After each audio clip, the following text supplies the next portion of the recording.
We all have had a share of our bad teacher and very bad teacher. They don't know how to teach.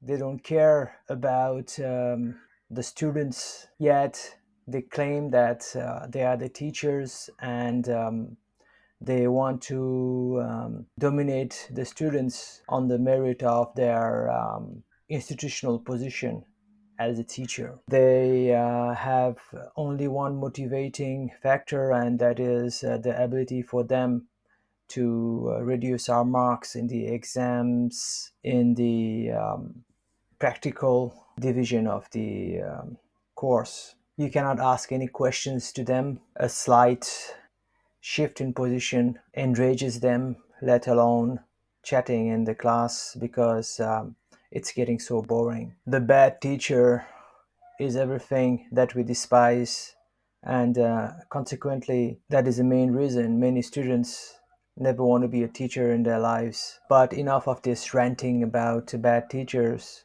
because we all know who they are, what they are, and how they make us feel. Here, I want to talk briefly about why people become so bad teachers. There are various theories on why teachers are bad. The most common one is that those who could not become professionals like doctors, engineers, lawyers, businessmen, or entrepreneurs choose to become teachers. And this holds some truth, but being a teacher who is not able to even pass in his own exams is a very difficult matter. While there could be some teachers who are bad because they were bad students themselves, this is most unlikely, and this is just our way to simplify a bigger issue. A more realistic theory is that teachers are bad because they were very good students themselves and they loved to study. In our four brain approach learning parlance, they were blue brain or skill quadrant people. The whole education system was designed for them, so they prospered. Their blue brain expanded further. Consequently, they lost touch with their red brain, green brain, and yellow brains. By the time they became teachers, they knew only how to teach using the blue brain. Then, as we have already established earlier, only 1/4 of the population is blue brained, while the other 3/3 are from the other three quadrants. In this way, they become bad teachers in the eyes of the other quadrants other than the skill quadrant or the blue brain. The same teacher who is bad at teaching isn't that bad and is even acceptable for the students who are dominated by the blue brain themselves. So, in summary, using the framework of this book, a teacher is bad mainly because he teaches using only the blue brain quadrant, or only talking about the skills to acquire and regurgitating the facts and data that the syllabus has imposed on him. Then he uses the same tools to measure the performance of the students as was used in his own generation. In this way, most teachers are bad teachers because they were too good students themselves. My argument is that the basic foundation of their whole teaching career is flawed because it rests only on one foundation of the four foundations. This book is intended to make this idea more acceptable and easier to navigate and understand. Then there are the other human reasons why teachers are bad, which is the same in every other profession, be it medicine, engineering, banking, hospitality, business, you name it. For teachers, teaching is a job, and over time it gets boring. The pay isn't good enough. And then they develop the strategy of just doing enough not to get fired. So they come in class, teach. Since they have more power given the internal marks that they can attribute to the students, there will not be much complaint from the students themselves. The teachers thus speak in a one way approach. Consequently, nobody can raise a finger to them that they are bad teachers because they are doing their job, which is to give a lecture. However, what they have missed is the spirit of curiosity, of learning and innovating. Had they done so, they would have come to the same conclusion that I have come about the four brain learning approach. They might have called it another name, but the essence would be the same. I know of many teachers who use the same material that they used 20 years ago to teach a certain subject.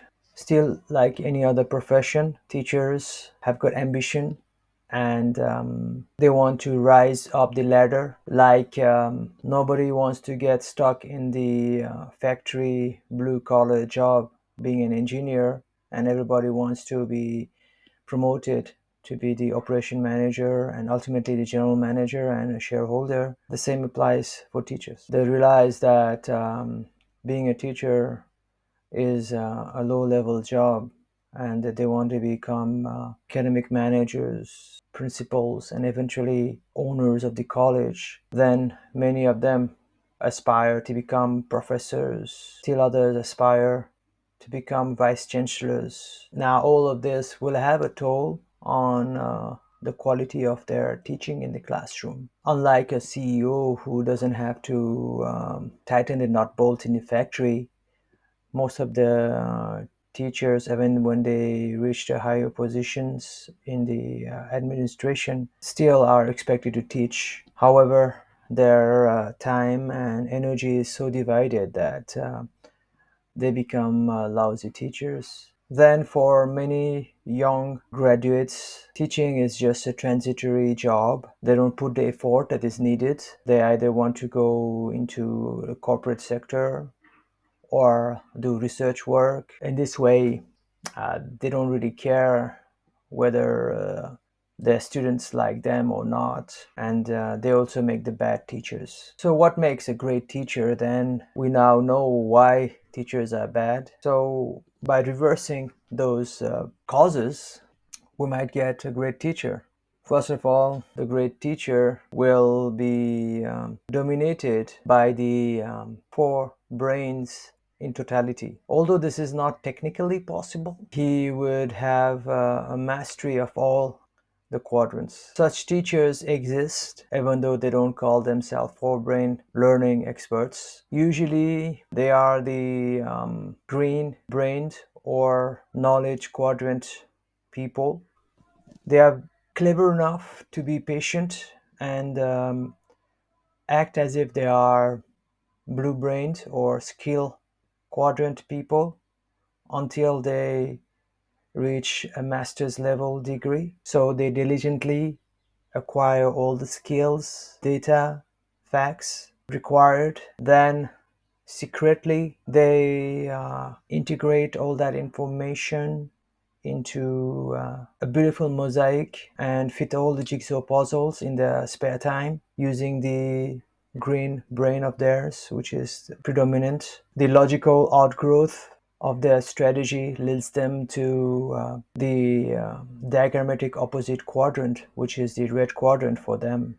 At the beginning, it's very hard to link the information around them to the skills that they learned and the knowledge that they have, but eventually they become masterful at that. They practice this in various ways. Some read books, some watch movies, some travel, Some socialize, some do various social experiments, some just go on YouTube and scroll like everybody else. But whatever they are doing, they are just trying to fill in the gaps in the painting of the knowledge that they are seeking. They turn information into data, and then they put that data into some kind of structure, and that becomes knowledge. So they become very proficient in linking any event, phenomenon, and feelings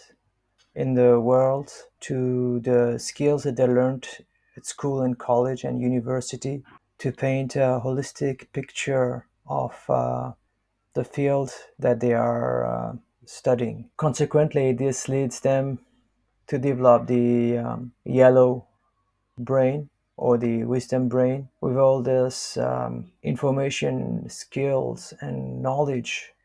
They are able to come up with highly innovative ideas, which mixes other fields and unrelated skills and knowledge and information to produce the solutions to known and unknown problems that were not solved. So when those teachers teach, they are able to use their four brain quadrants to explain any topic. This is because over the years they have activated and trained their four brains vigorously.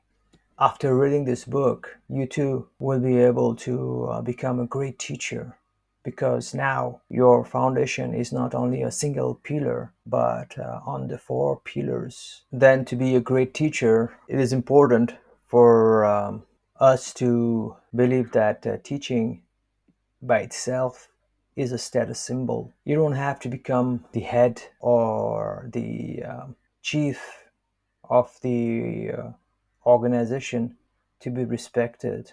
If the students find your teachings effective and great, then this is the greatest respect you can get. Do not depend on the power of your internal evaluation marks that is allotted to you to give. Instead, use your teaching skills to gain respect. This is how you can become a great teacher. There can be many types of teachers. Some are jolly, some are serious, some crack jokes, some don't. Some are honest, some are not. Some have a good voice, while others have a squeaky voice. Some have personality and others don't have. When you are a teacher, it's like being on a stage all the time. It's very different from the normal job of an accountant or even of a doctor or engineer or a lawyer or even a businessman. No, when you are a teacher, the eyes of all the students in the class are on you. So it's not just a job, it's a performance. Of course, performance nowadays means everything from how fast you finish a report to how much you sell and how much money you save. It also means how hard you can kick the ball or how many goals you can make and how many passes you can take. It also means how many widgets you produce or the efficiency of your work. But performance in the context of a teacher is the traditional one, that is, how you behave on stage and how the audience perceives you. In my own experience and interactions with the teachers, I have realize that teachers do not see their work as a stage performance. Instead, they just see it as a job. Those who see that teaching in class is like acting on a stage are the teachers who become better teachers. But the teachers who see their job as equivalent to sitting on a desk and signing documents or tightening a screw in a conveyor belt will make the bad teachers. So when we categorize the teachers, I think that this is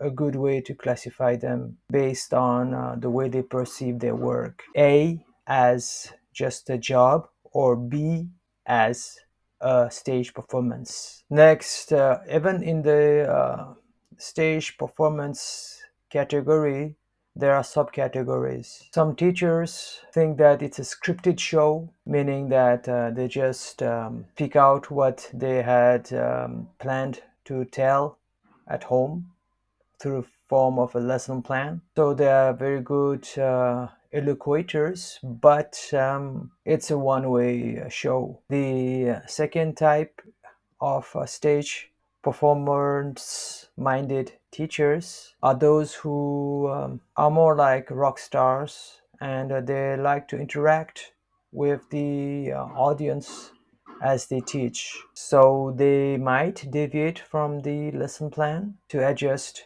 the sentiment of the students. The third type of teachers would be like those in the road shows, where they totally interact with the audience and fully customizes their delivery based on the level of the students. It's highly interactive, almost like a fish market, but it's in full control. What you must have deduced from my exposition of the different types of teachers so far is that it requires higher and more complex skills as you move from seeing teaching as just a job to seeing teaching as a stage performance. And then it becomes even more demanding in terms of expertise in the content itself, the ability to explain as we become more and more engaging in our own stage performance